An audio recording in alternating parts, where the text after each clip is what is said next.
سلام، به پرونده جدید پادکست سیالکتیک خوش اومدید. میخوایم در چند اپیزود آینده به یه سوال خیلی مهم جواب بدیم و هر بار از یه زاویه جدید. اما چه سوالی؟ چرا روابط انسان‌ها پایدار نمیمونن؟ چرا عشق‌ها زود به جدایی منتهی میشن؟ این بار هم میخوایم نگاه و قضاوت انسان‌ها رو از این پادکست حذف کنیم تا هوش مصنوعی برامون این مبحث رو بررسی کنه. سلام به شما و خیلی خوش اومدید به این گفتگوی ویژمون.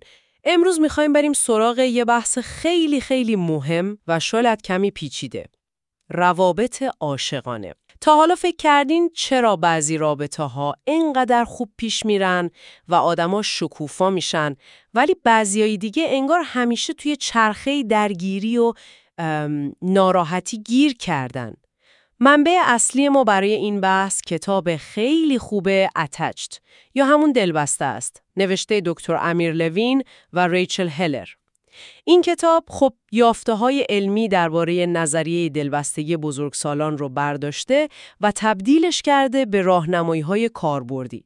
هدفمون اینه که بفهمیم این دلبستگی اصلاً چی هست، سبک‌های مختلفش رو بشناسیم، هم سبک خودمون هم دیگران. و از همه مهمتر ببینیم چرا این دانش برای پیدا کردن و نگه داشتن یه عشق خوب انقدر مهمه. آماده این؟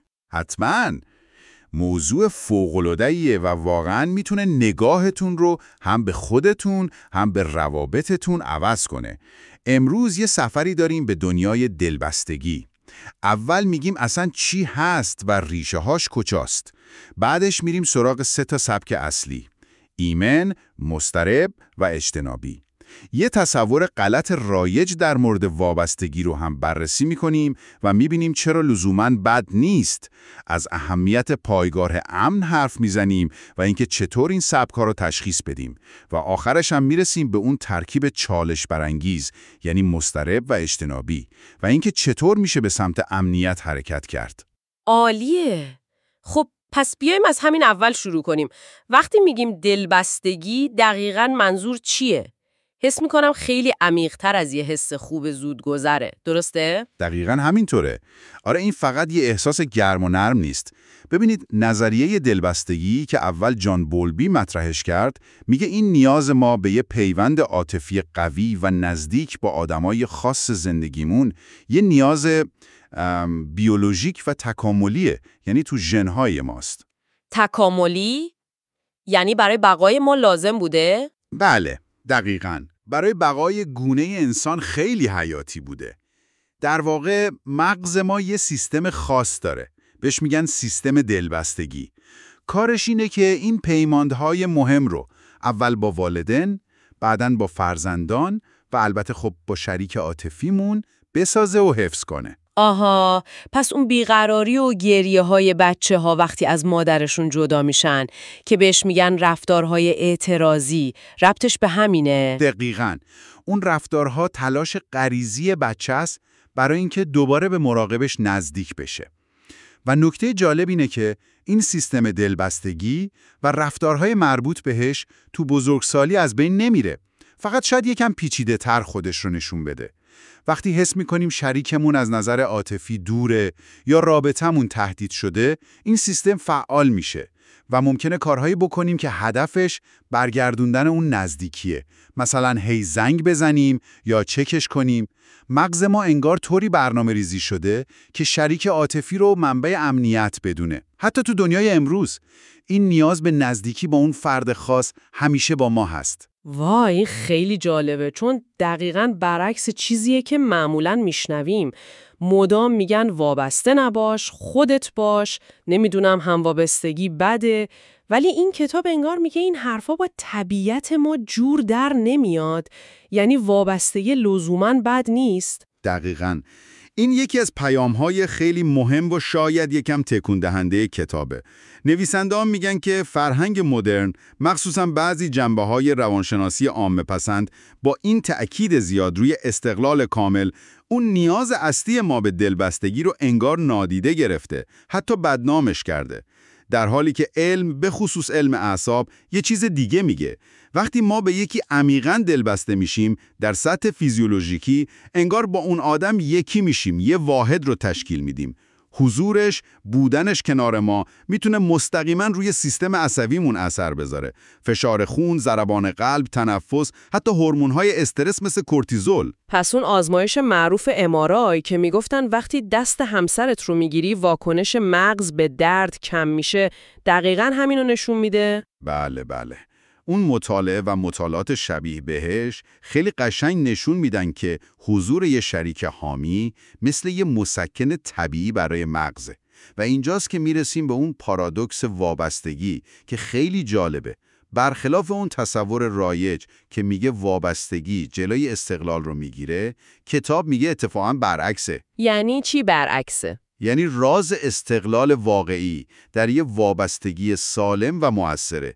هرچی شما و شریکتون بهتر بتونین به هم تکیه کنین، برای هم پایگاه امن باشین، خب هر دوتون احساس امنیت بیشتری میکنین و در نتیجه جسارت و اعتماد به نفس بیشتری پیدا میکنین که برین دنبال اهدافتون، ریسک کنین، دنیا رو کشف کنین.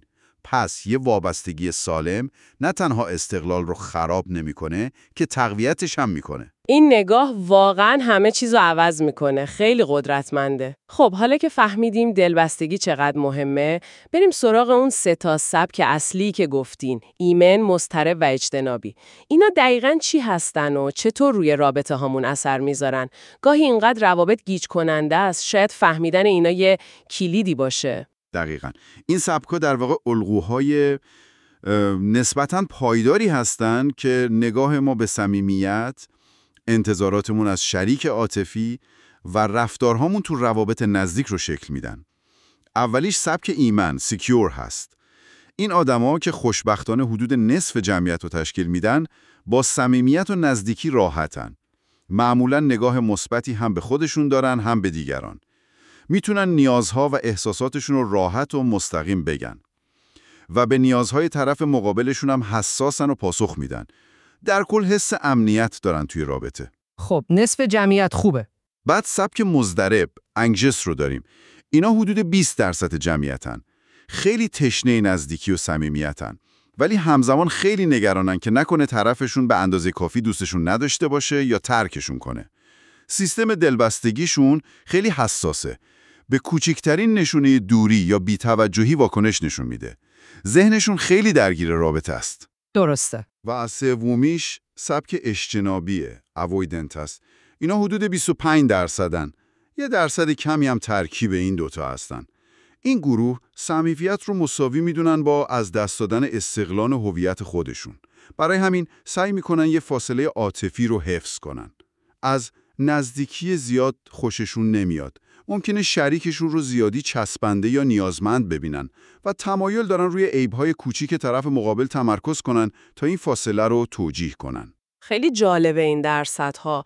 حالا سوال اینه که این سبک‌ها از کجا میان؟ یعنی همش برمیگرده به بچگی و رفتار پدر و مادر، یا تو بزرگسالی هم شکل میگیرن، میتونن عوض بشن؟ یعنی اگه سبک من ایمن نیست دیگه کارم تمومه؟ نه، سوال خیلی خوبیه. ببینید، نظریه‌های اولیه خیلی روی تجربه بچگی با پدر و مادر تأکید داشتن و خب اون تجربیات خیلی مهمن. مثلا اگه پدر و مادر به نیازهای بچه حساس باشن و پاسخ بدن، احتمالاً بچه سبک ایمن پیدا میکنه. اما تحقیقات جدیدتر نشون داده داستان پیچیده‌تر از این حرف است. ژنتیک هم نقش داره. بعضیا ذاتاً یکم مضطرب‌تر یا حساس‌ترن و مهمتر از اون، تجربیات ما تو روابط عاطفی در طول زندگی، مخصوصاً تو بزرگسالی، هم میتونه روی سبک ما اثر بذاره، حتی تغییرش بده. واقعاً؟ یعنی میشه تغییرش داد؟ بله، خبر خوب همینه. این سبک‌ها مثل سنگ نیستن که تکون نخورن، انعطاف پذیرن. پس آره، میشه تغییر کرد و به سمت امنیت بیشتر رفت. ولی خب این تغییر معمولاً نیاز به آگاهی داره، تلاش و گاهی هم کمک حرفه‌ای. این خیلی امید بخشه. خب بیام یکم ملموس‌ترشون کنیم. مثلا سبک مضطرب تو عمل چطور خودشو نشون میده؟ اون داستان تامارا و گرگ که تو کتاب بود یه نمونه است، ولی به طور کلی نشانه‌های رفتاری آدمای مضطرب چیه؟ دقیقاً. تامارو یه نمونه کلاسیک بود. همش نگران رفتار گرگ بود که اجتنابی بود. ذهنش درگیر تحلیل رابطه بود. به طور کلی افراد مضطرب چون خیلی از طرد شدن میترسن، سیستم دلبستگیشون زود فعال میشه. این فعال شدن خودش رو به شکل راهبردهای فعالسازی نشون میده. یعنی کارهایی که ناخودآگاه میکنن تا توجه و نزدیکی طرف مقابل رو جلب کنن. مثلا دائم به رابطه فکر میکنن و نگرانن. آره؟ هی پیام میدن یا زنگ میزنن حتی اگه جواب نگیرن. رفتارهای مبهم طرف مقابل رو منفی تفسیر میکنن. مثلا دیر جواب بده فکر میکنن حتما دیگه دوستشون نداره. ممکنه سعی کنن کنترل کنن طرف رو یا تحت نظر بگیرنش. گاهی بازی در میارن یا تهدید به جدایی میکنن تا واکنش طرف رو ببینن یا سعی میکنن حسادتش رو تحریک کنن. همه اینا در واقع یه جور فریاد ناخودآگاه برای گرفتن اطمینان و امنیت. فهمیدم. پس آدم مضطرب دنبال نزدیکیه ولی روشش گاهی برعکس جواب میده. حالا اون طرف قضیه، آدم اجتنابی، اونا واقعاً به نزدیکی نیاز ندارن یا فقط دارن سرکوبش میکنن؟ چطوری این کارو میکنن؟ سوال کلیدیه. ببینید اونها هم مثل همه ما نیاز ذاتی به دلبستگی دارن، اما یاد گرفتن این نیاز رو سرکوب کنن یا نادیدش بگیرن، چون صمیمیت براشون با ترس از دست دادن استقلال یا آسیب‌پذیری قاطی شده. اینا از راهبردهای غیر فعالسازی استفاده میکنن تا سیستم دلبستگیشون رو خاموش نگه دارن و فاصله رو حفظ کنن. مثلا خیلی روی استقلال خودشون تاکید میکنن. من به کسی احتیاج ندارم. ایرادای کوچیک تو طرف مقابل پیدا میکنن و بزرگش میکنن.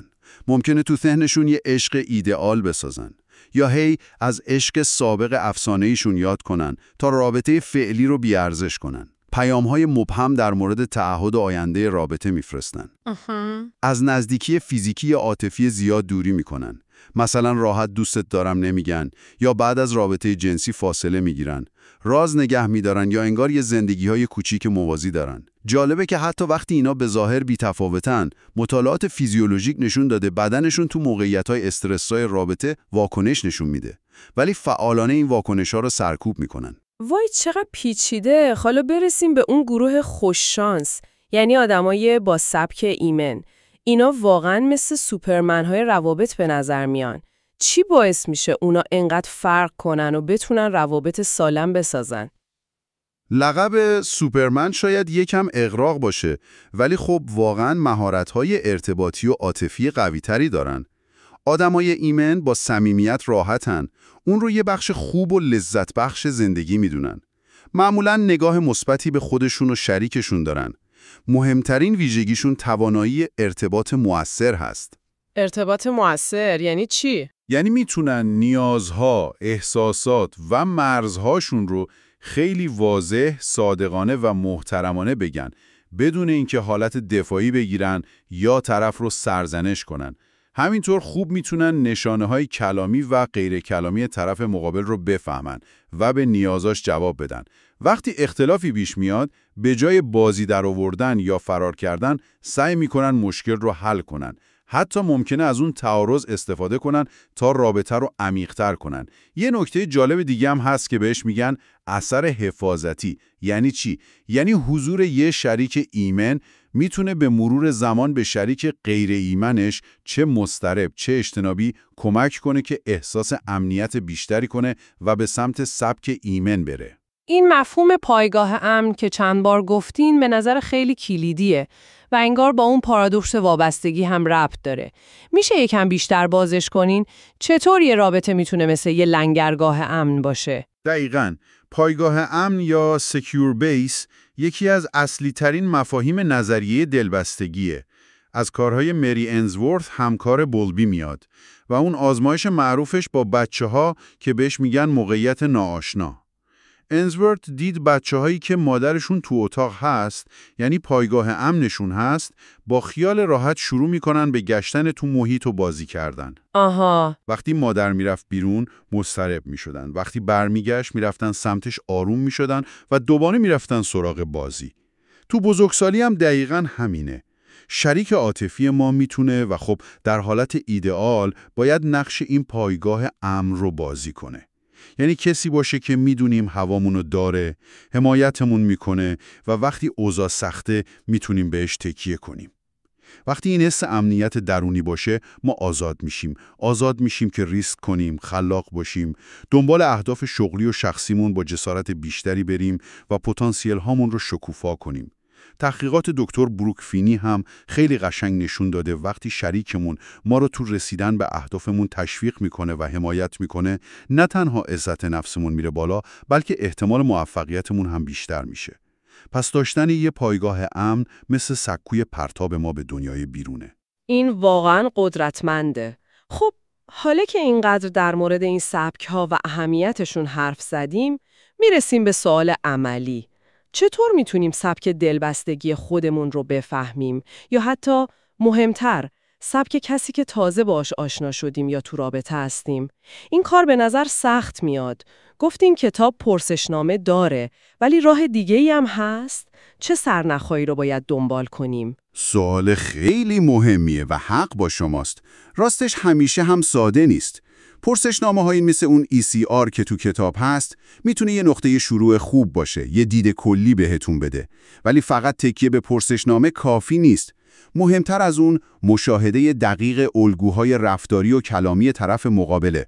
اونم در طول زمان و تو موقعیت‌های مختلف. نباید فقط روی یه رفتار خاص زوم کرد. باید تصویر کلی رو دید. از خودتون بپرسین، این آدم به طور کلی دنبال صمیمیت بیشتره یا ازش فرار میکنه؟ چقدر نگران رابطه به نظر میاد؟ چقدر به نشانه‌های کوچیک بی‌توجهی یا طرد شدن حساسه؟ وقتی بحث یا اختلافی پیش میاد چطور رفتار میکنه؟ دفاعی میشه، سرزنش میکنه، فرار میکنه یا سعی میکنه مسئله رو حل کنه؟ درسته. چقدر به نیازها و احساسات شما گوش میده و براشون ارزش قائله؟ اونها رو معتبر میدونه یا کوچیکشون میکنه؟ وقتی شما حالتون خوب نیست یا نیاز به حمایت دارین، چطور واکنش نشون میده؟ نزدیک میشه یا فاصله میگیره؟ چقدر روی حرفش و برنامه‌هاش میشه حساب کرد؟ جواب این سوالا در طول زمان میتونه سرنخ‌های خوبی در مورد سبک دلبستگی طرف به شما بده. کتابم مثالای خوبی داره از جوابهای متفاوت آدما با سبک‌های مختلف به موقعیت‌های خاص. بسیار خوب، سرنخ‌های خوبی بود. حالا میرسیم به اون بخشی که شاید برای خیلی‌ها آشنا و دردناک باشه. وقتی این سبک‌های مختلف، مخصوصاً مضطرب و اجتنابی، با هم قاطی میشن توی رابطه. کتاب بهش میگه تله مضطرب اجتنابی. از اسمش معلومه که چیز خوبی نیست. این تله دقیقاً چیه و چرا انقدر شایعه؟ دقیقاً. تله کلمه خوبیه، چون زوجا واقعاً توی یه چرخه معیوب گیر میافتن و متاسفانه بله، این شایع ترین ترکیبه بین زوجایی که حداقل یکیشون سبک غیر ایمن داره. اینکه چرا شایع، یه بخشی شاید اینه که اولش ممکنه جذابیت داشته باشه. اون نیاز شدید آدم مضطرب به نزدیکی شاید اولش برای آدم اجتنابی جذاب باشه، حس میکنه دنبالش هستن. و اون استقلال و مرموز بودن آدم اجتنابی هم ممکنه برای آدم مضطرب چالش برانگیز و جالب باشه. آها. اما مشکل اصلی اینه که نیازهای پایه‌ای این دوتا سبک دقیقاً برعکس همه و همدیگر رو بدتر میکنن. آدم مضطرب دنبال اطمینان بخشی، نزدیکی دائمی، تایید عشق. این نیاز شدیدش باعث میشه آدم اجتنابی که از صمیمیت زیاد حس خفگی میکنه، عقب نشینی کنه، فاصله بگیره. مثلا با کار زیاد یا وقت گذروندن با دوستاش یا سکوت کردن. این فاصله گرفتن اضطراب آدم مضطرب رو 1000 برابر میکنه و باعث میشه اونم با شدت بیشتری دنبال نزدیکی بره. اون راهبردهای فعالسازی شدیدتر میشن. این چرخه یکی دنبال میکنه، یکی فرار میکنه، هی تکرار میشه و نتیجهش میشه نارضایتی دائمی، سوء تفاهم، دعواهای بیپایان. جالبه که دعواهاشون اغلب سر چیزای پیش پا افتاده است، مثل کی ظرفا رو بشوره یا چرا دیر اومدی. اما ریشه اصلی دعوا سر اون مقدار متفاوتی از نزدیکی و استقلاله که هر کدوم میخوان و از اون یکی نمیگیرن. این واقعا میتونه فرسایشی باشه، حتی اگه عشق اون وسط باشه. توصیف دقیقی بود و متاسفانه خیلی آشنا به نظر میرسه. خب با این وضعیت امیدی هست برای زوجهایی که تو این تله افتادن یا کلاً برای آدمایی که سبک مضطرب یا اجتنابی دارن؟ راهی هست که به سمت امنیت بیشتر برن و روابط سالمتری داشته باشن؟ از کجا باید شروع کنن؟ بله، قطعاً امیم هست و این یکی از پیام‌های اصلی کتابه. سبک دلبستگی شما سرنوشتتون نیست.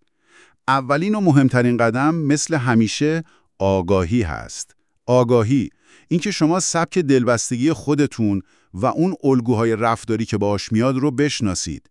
بفهمید چطور روی روابطتون اثر میذاره. همینطور سعی کنید سبک شریکتون رو هم بفهمید. نه اینکه سرزنشش کنید، برای اینکه ریشه رفتارش رو درک کنید. درسته. قدم بعدی پیدا کردن و استفاده از الگوهای نقش ایمن هست. با آدمای ایمنی که تو زندگیتون میشناسید نگاه کنید. دوست، همکار، فامیل.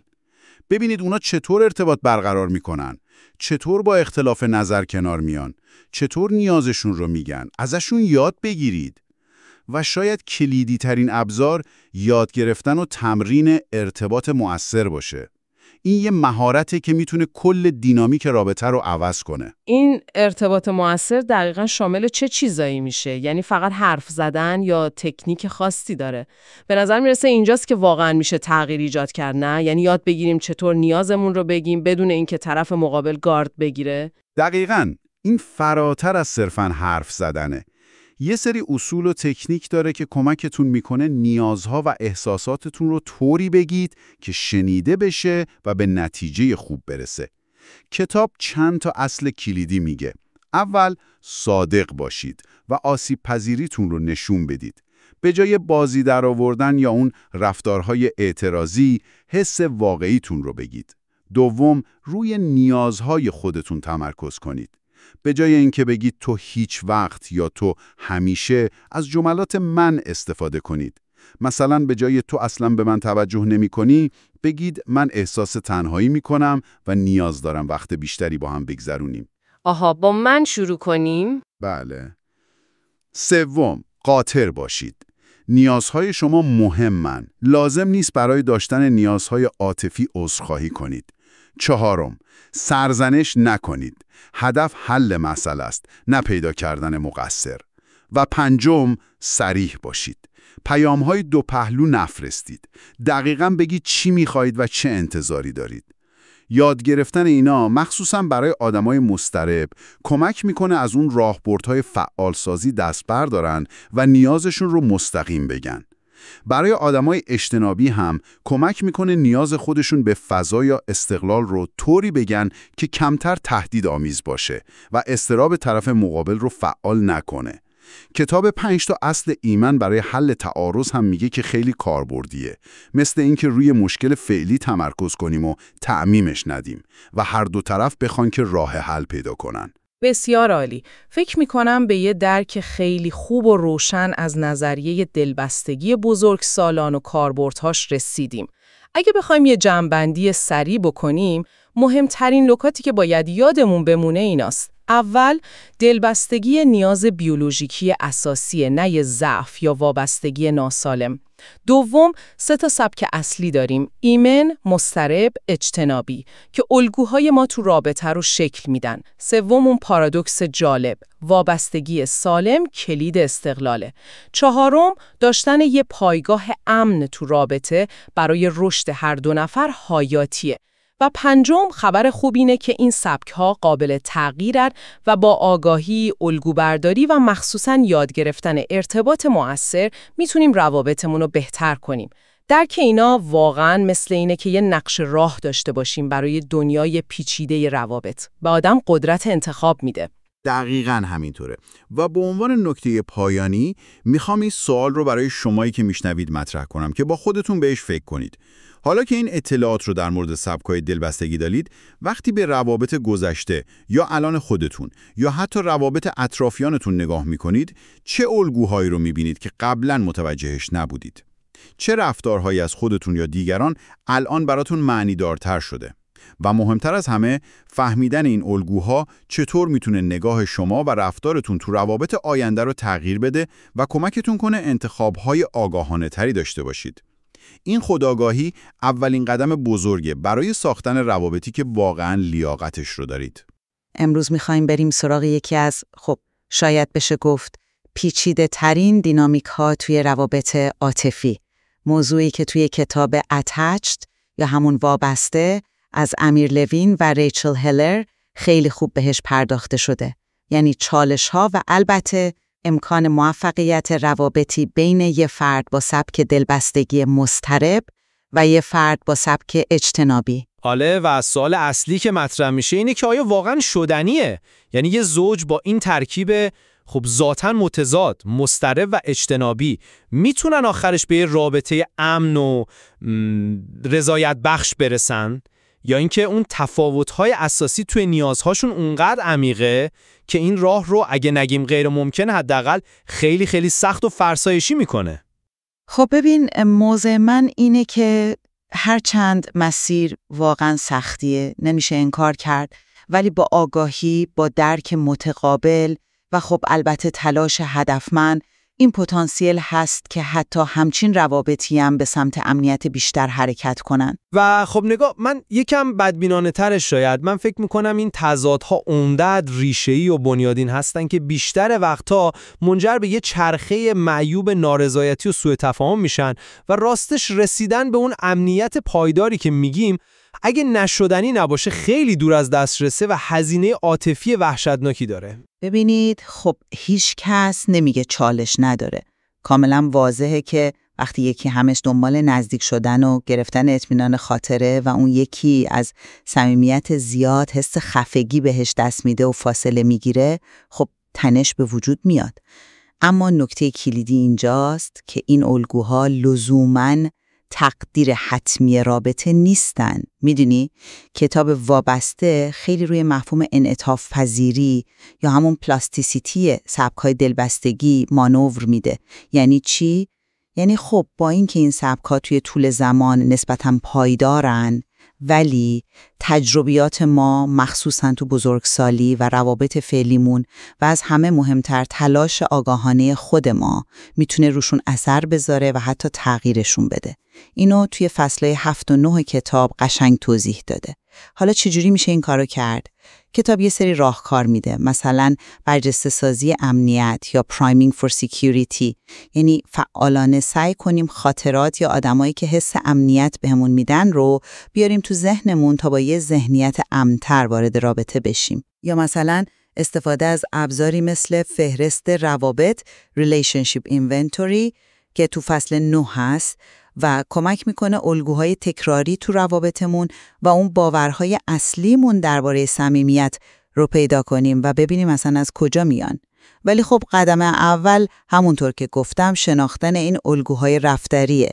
راهبردهای فعالساز توی فرد مضطرب، یعنی اون کارهایی که واسه کم کردن اضطراب و نزدیک شدن به طرفش میکنه، مثل هی زنگ زدن یا چک کردن، و راهبردهای غیر فعالساز تو فرد اجتنابی، یعنی اون کارهایی که واسه یه حفظ فاصله و استقلالش میکنه، مثلا غرق شدن تو کار یا بهونه آوردن برای تنها بودن.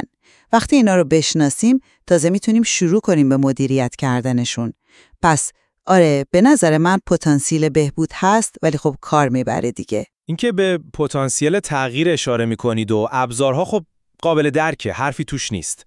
اما به نظرم این نگاه یکم وزن اون مشکلات اصلی و بنیادین رو دست کم میگیره.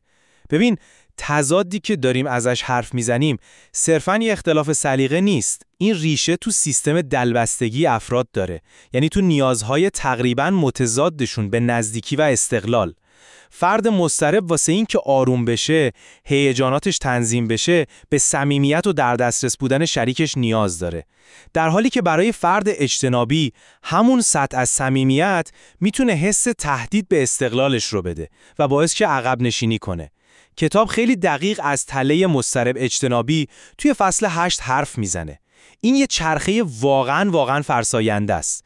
فرد مضطرب حس میکنه یه فاصله افتاده، پس با اون راهبردهای فعالسازش سعی میکنه نزدیک بشه. خب این تلاش برای نزدیکی سیستم دلبستگی فرد اجتنابی رو تحریک میکنه و باعث میشه اونم با راهبردهای غیر فعالسازش بیشتر فاصله بگیره.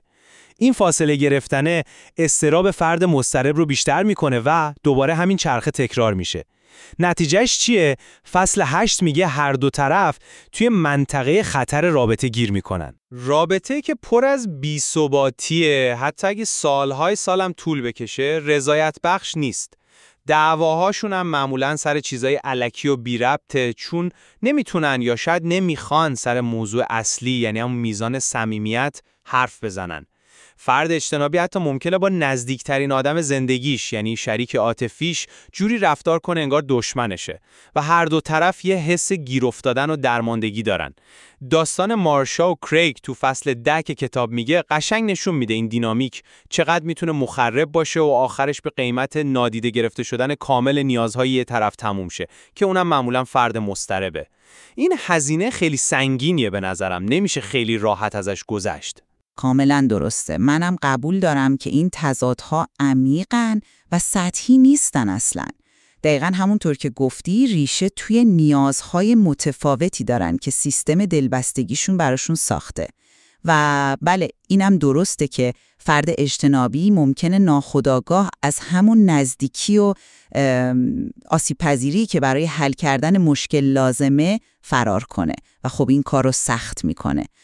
اما به نظرم همین آگاهی از عمق مشکل و شناختن این الگوها خودش میتونه اولین قدم خیلی بزرگ باشه.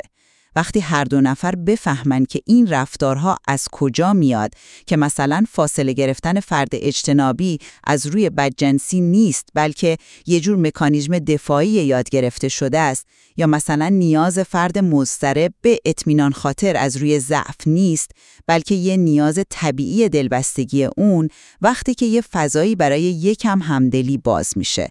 اینجاست که پای ارتباط مؤثر یا effective communication که فصل 11 کتاب توضیحش میده وسط میاد. منظور از ارتباط مؤثر چیه؟ یعنی بتونی نیازها و احساساتت رو صادقانه و مستقیم بگی بدون اینکه طرف مقابل رو سرزنش کنی یا بهش حمله کنی. باید یاد بگیریم اون نیازهای اصلی پشت رفتارهای طرف مقابل رو ببینیم، نه اینکه فقط به ظاهر رفتارها واکنش نشون بدیم. مثال جورجیا و هنری تو فصل 9 رو یادت بیار.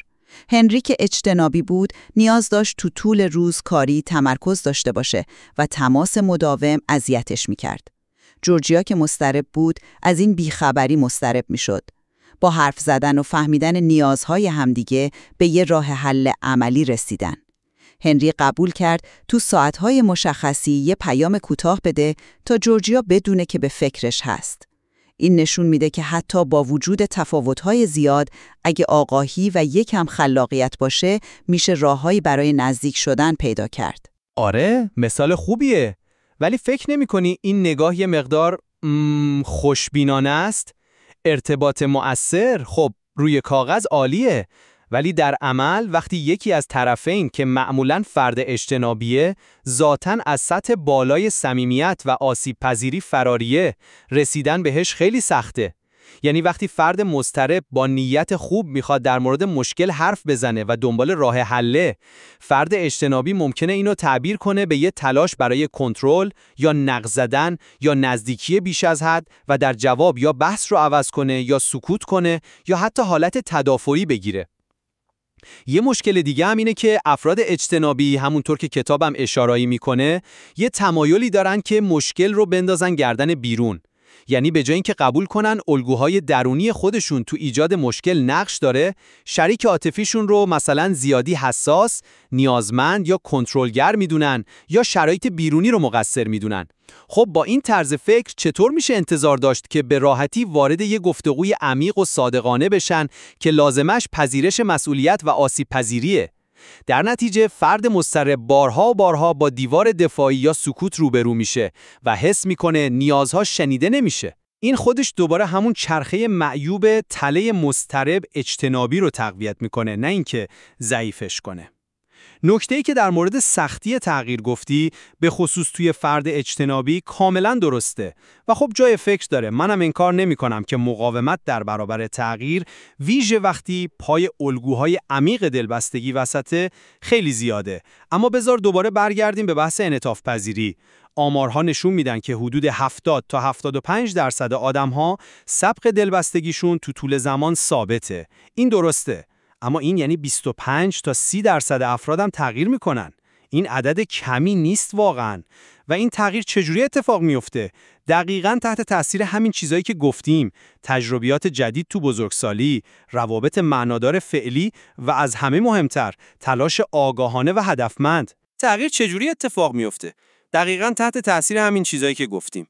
ابزارهایی که تو فصل 9 کتاب اومده، مثل استفاده از الگوهای امن، یعنی به یاد آوردن یا تعامل با آدمایی که به ما حس امنیت میدن، یا کار کردن روی مدل‌های ذهنی رابطه با کمک اون فهرست روابط که کمک میکنه الگوها و باورهای محدود کنندمون رو بشناسیم، دقیقاً برای همین طراحی شدن.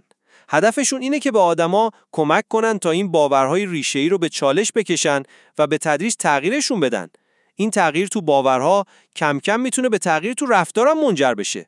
حتی اگه تغییر کامل تو سبک دلبستگی اتفاق نیفته، که خب قبول دارم سخته، یادگیری رفتن مهارت‌های ارتباطی و مدیریت تعارض به سبک افراد امن، چیزایی که فصل 12 در موردشون حرف میزنه، میتونه کیفیت رابطه رو به شکل چشمگیری بهتر کنه. پس حرفم این نیست که تغییر راحته، حرفم اینه که غیر ممکن نیست و ابزارهایی براش هست که میشه ازشون استفاده کرد، البته به شرط خواستن و تلاش دو طرفه. منم آمار رو دقیقاً برای همین مطرح کردم که نشون بدم اکثریت غالب تغییر نمی‌کنن. اون 25-30% هم که تغییر میکنن، واقعاً تحت چه شرایطی این اتفاق براشون میفته.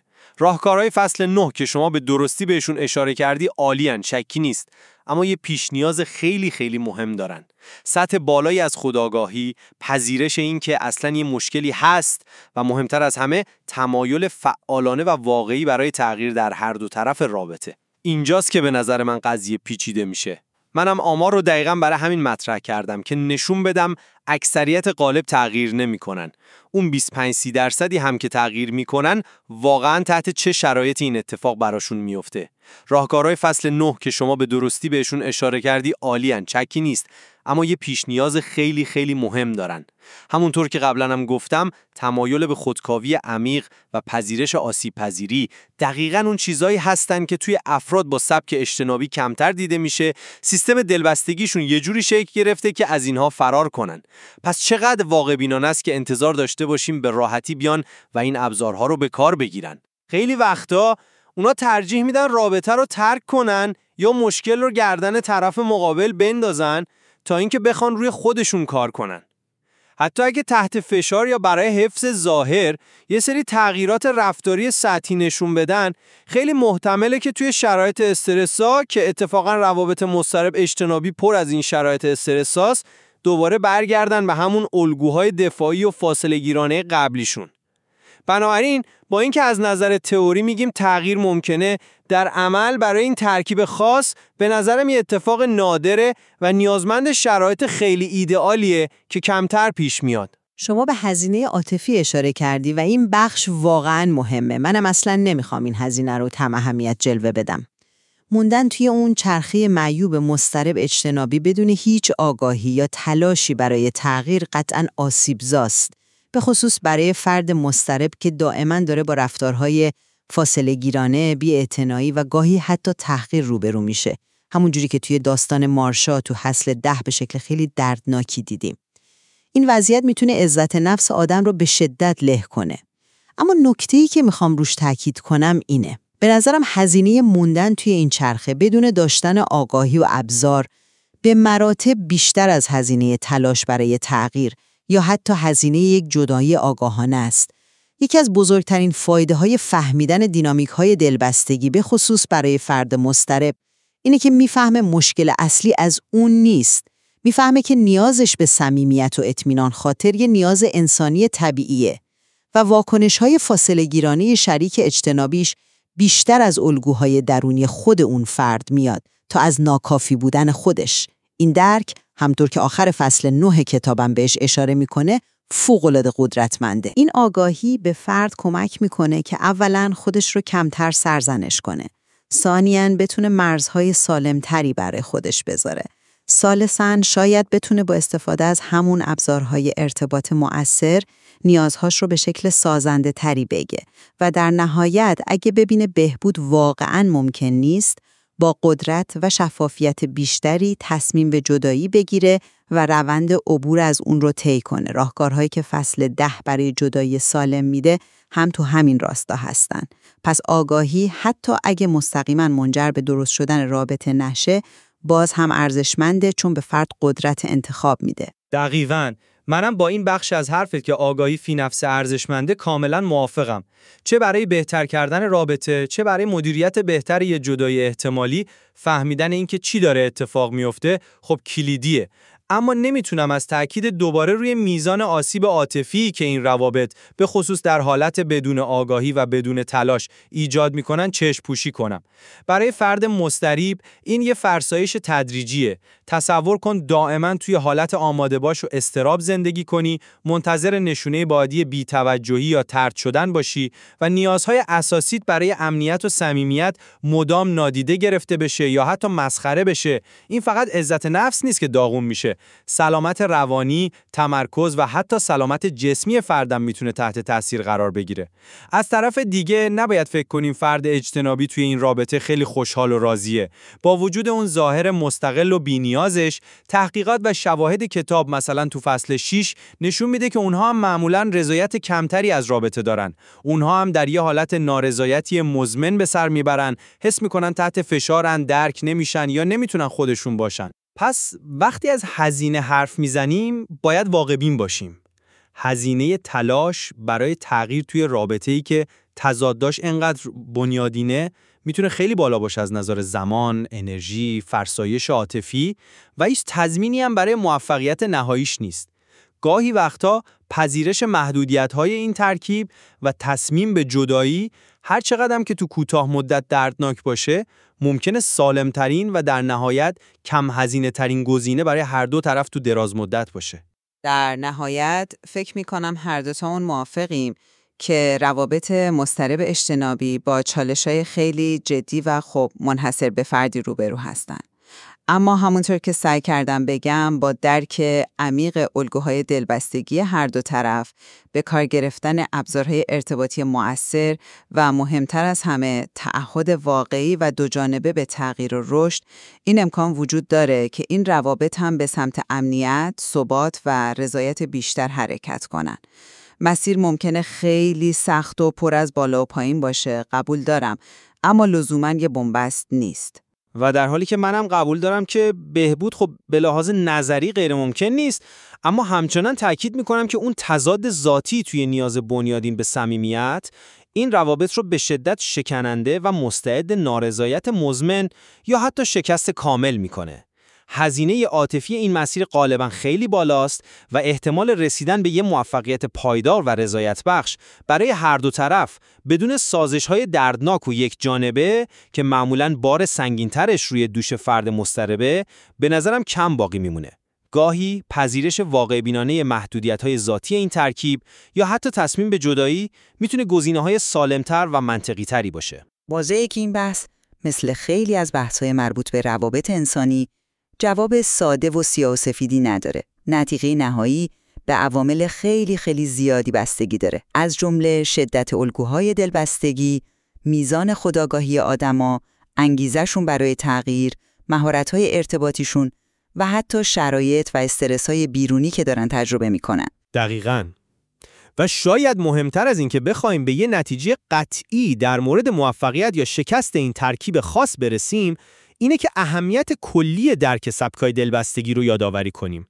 شناختن سبک دلبستگی خودمون و شریک عاطفیمون، چه توی این ترکیب چالش برانگیز و چه تو هر نوع رابطه دیگه‌ای، یه ابزار فوق‌العاده قدرتمنده. بهمون کمک میکنه خودمون و دیگران رو بهتر بفهمیم، الگوهای رفتاریمون رو درک کنیم و در نهایت بتونیم ارتباطات سالمتر و رضایت بخشتری بسازیم. و برای کسانی که علاقه‌مند هستن عمیق‌تر وارد این بحث بشن و با جزئیات بیشتری در مورد این دینامیک‌ها، راهکارها و مثال‌های واقعی آشنا بشن، منبع اصلی ما یعنی کتاب اتچد یا همون وابسته، اطلاعات بسیار غنی و کاربردی رو ارائه میده. خب، گفتگوی ما در اینجا به پایان میرسه. امیدواریم این تبادل نظر تونسته باشه دیدگاه‌های مختلفی رو روشن کنه و به شما شنوندگان عزیز کمک کنه تا با درک عمیق‌تری به این دوراهی پیچیده توی روابط نگاه کنید.